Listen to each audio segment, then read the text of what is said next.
Assalamualaikum warahmatullahi wabarakatuh. Perkenalkan, nama saya Bagas Alfi Syahrin dengan NIM 211110301098. Prodi saya yaitu Pemanfaatan Sumber Daya Perikanan, Fakultas Kelautan dan Perikanan, rating 21. Di sini saya akan menjawab soal ujian dari mata kuliah Ekologi Perairan. Nomor 1. Faktor apa saja yang mempengaruhi luas relung suatu biota akuatik? Faktor yang mempengaruhi terdapat pada makanan, di mana pada ukuran makanan atau ketersediaan makanan, luas relung pada ikan akan cenderung meningkat ketika ketersediaan makanan itu rendah dan cenderung menurun ketika ketersediaan makanan itu tinggi. Nomor 2. Apakah ikan karnivora cenderung memiliki relung yang lebih luas? Jelaskan. Ikan karnivora ini tidak selektif dalam memilih makanan. Contohnya terdapat pada ikan nila. Ikan nila ini akan memakan cacing, zooplankton, serangga, bahkan memakan ikan-ikan kecil. Oleh karena itu, maka ikan nila memiliki relung yang lebih luas karena tidak selektif dalam memilih makanan. Misalnya, pada hari ini ikan nila memakan zooplankton. Pada hari selanjutnya ikan nila bisa memakan ikan-ikan kecil. Nomor 3 yaitu jelaskan interaksi antar komponen abiotik yang dapat mempengaruhi produktivitas primer di perairan.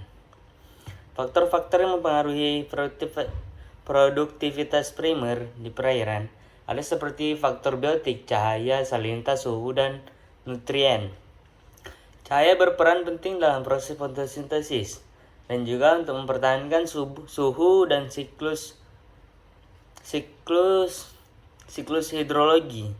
Dan pada nutrien yang berada di permukaan dan ada nutrien yang terdapat di dasar. Dan bagaimana mereka bertukar posisi, istilahnya seperti mix water, di mana nutrien yang berada di atas akan menurun ke bawah, begitupun sebaliknya. Soal nomor 4 yaitu suatu biota perairan mungkin saja tidak bisa bertahan hidup di kondisi yang baru. Benarkah pernyataan ini? Jelaskan lebih lanjutnya. Sebagian biota yang bertahan hidup dengan lingkungan barunya dan sebagian ada yang tidak. Dikarenakan jika pada biota yang bertahan hidup lingkungan barunya mereka bisa akan melakukan adaptasi yang baik, contohnya ikan nila. Jika ikan nila dilepaskan di perairan baru, bertemu dengan biota yang aslinya hidup di perairan tersebut, bisa jadi kedua makanan biota tersebut ini sama hingga kedua biota ini akan melakukan kompetisi. Jika ikan nila bisa melakukan kompetisi yang dengan baik, maka akan bertahan hidup di lingkungan yang barunya. Dan untuk ikan nila yang tidak bisa melakukan kompetisi dengan baik, maka ikan tersebut akan mati. Nomor 5.